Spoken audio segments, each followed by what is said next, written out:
ያ ሙስሊም አልነበረም? አንተ ሙስሊም ወንድም የተነካ ብለህ የምትጮኸው ያ ክርስቲያን ኦርቶዶክስ እምነት ተከታይ አልነበረም?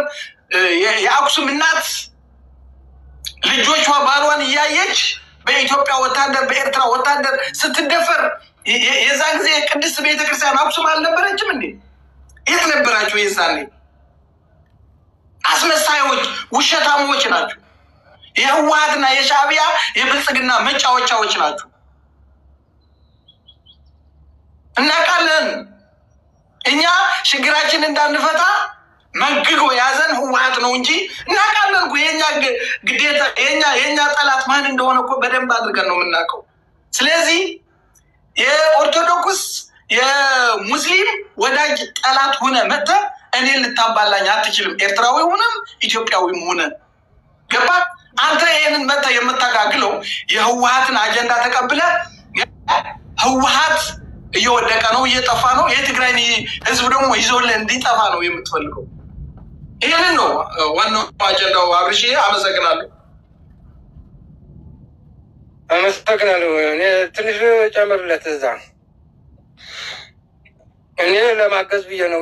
አቁም ስትለኝ ያኛው ያልከው 95 ራሱ አላሙዲን እዛ ሃይስኩሉ ፊት ለፊት ፋብሪካ ወደ ሀጾቦ የሚባል አካባቢ ነው የነበረና መጀመሪያን ይህን ፎቆ ማረፊያ ልስራ ምናምን ሲል እንትጮ አካባቢ ነው የሚወለደው ተብሎ እዛ አስፓልት ሰርቶ እዛም ደግሞ ፋብሪካውን እንዲሰራ ተሰጥቶ እዛ የፎቅ ቦታ ተሰጥቶ 95 ዓመተ ምህረት ነው የነበረ ካልተሳሳቱት። በደንብል እንትን አድርጌ ልምጣ እንጂ በኋላ ተሰርቶ ግራውንዱ ፕላስ 1 ሲወጣ አሳዩን ተብሎ ካርታውን ሲያዩ ውስጡ የመሰብሰቢያ አዳራሽ ሌላ ነገር ስለነበረ ትልቅ ፎቅ ነው የነበረና ይሄ ለሌላ ታስቦ ነው። ይሄ አዳራሽ ሳይሆን መስጊድ ይመስላል፣ ካርታውም መስጊድ ይመስላል ተብሎ በሌሊት ነው የፈረሰ። ግልጽ ልንገር አሃ ብሎ እስከ 2005 እንዲያውም ቦታውን ሳይለቅ ነው የቆየ። ለምን ሲባል ሲጠየቅ አይ እንደዚህ ከሆናችሁ እንዲህ ይመስላል ብላችሁ እንደዚህ ካረጋችሁንማ ፋብሪካ ውስጥ ነገ ምን ዋስትና አለኝ ምን ብዬ ነው የምተክለው ብሎ ወጥቶ ጠቅሎ ላይ ሄደ። እስከ 95 አልተሰጠም ነበር ለሌላ ሰው። ትክክል ነው። እዚህ እየተሰሩ ያሉት እነሱን ሆን ብሎ በቀን ቀለላ እንሰጣቸዋለን፣ በሌሊት ግን እኛ አይደለም። ማን ነው የሚያስተዳድረው? ሌትና ቀን ሊያስተዳድር አይደለም የፓርቲውን የተረከባት ሀገሪቱ በዛን ሰዓት በቀን የተሰራ በሌሊት የሚያፈርሱ የሚመጡ የሚሰሩ እንኳን ቢኖር የሚያፈርሱም እንደሚመጡ ይጠፋዋል። እንዲህ ህብረተሰቡ እንዲህ ብሎም በዛን ሰዓት ተጠይቋል። ለዚህ የሚሆን መልስ የለኝም። እዛ ተከባብሮ የሚኖር ማህበረሰብ ስላለ እዛ ወርደን እናየዋለን ብሎ ነው መልሱ። ላንጋ አድርጎ ያቆመልንና ትክክል ነው ወንድሜ ለማለት ፈልጌ ነው። አመሰግናለሁ።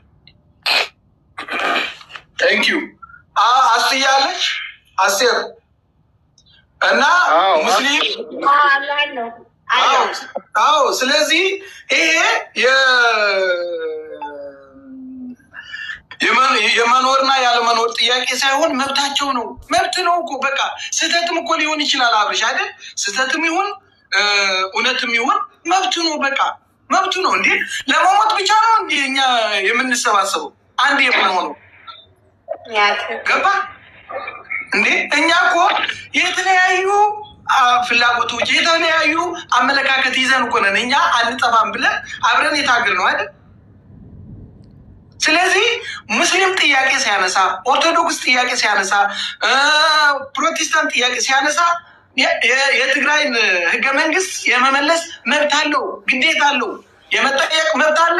ያ ከለላና እውቅና የተሰጣቸው በህገ መንግስቱ እውቅና የተሰጣቸው ግብር የሚከፍሉ ናቸው። ስለዚህ የትግራይ ክልላዊ መንግስት ደግሞ ያ ፍትህ መስጠት ግዴታው ነው።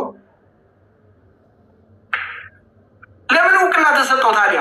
ፍትህ ጥያቄ ሲነሳ ወደ ራሱ ጥቅም የሚያውለው ከሆነ ለምንድን ነው ታዲያ እውቅና የተሰጠው? እውቅና ተሰጥቶ ግብር እየከፈለ እየተደራደረ ነው አይደል? በትግራይ ምክር ቤት በትግራይ አስተዳደር መንግስት መዋቅር ውስጥ እነዚህ ሃይማኖቶች እውቅና ተሰጥቷቸው የመንግስት ከለላ ተሰጥቷቸው ግብር እየከፈሉ እየኖር ነው አይደል? እንዴ መብታቸው ነው። አንዲት ሙስሊም ሂጃብ አድርጋ ስትመጣ መረቆቻቸው ምንድነው የሚባለው ምራቅ የሚተፋባቸው። እኔ በጣም ያዘንኩኝ። እንዴ ክብርህ በሀገርህ ላይ ካልተከበረ ለክብርህ ለሀገር በሀገርህ ላይ ወንድምህን ገብረህ ቤተሰቦችን አጥተህ በሃይማኖት ልዩነት ግፍ ሲወርድብህ ፍትህ ስታጣ ምንድን ነው የሚሰማ? ነገም በእኔ እኮ እንደዚህ ይሆናል ብለህ መጠበቅ መቻል አለብን። ህወሓት ራሱ በራሱ እንደ ቅርንጫት እየተበታተነ እየተበላላ የራሱ ችግር እኛ መፍትሄው ህዝቡን መፍትሄውን እንዲያሽለት ይፈልጋል። አብርሽ ይህን በመፍጠር የራሱን አመለካከት ራሱን አጥድቶ መጥቶ ህዝቡን መስተዳደር እየቻለ ግን የውስጡን ችግር መፍታት ሲያቅቶ ህዝቡን መፍትሄ እንዲያመጣለት ይፈልጋል። አብርሽ ይሄ ነው እየተደረገ ያለው።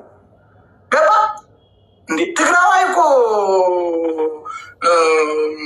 ከእባብ ጋር አብሮ የሚያኖር ስነ ስርዓትና ጸባይ እኮ ነው ያለው ህወሓት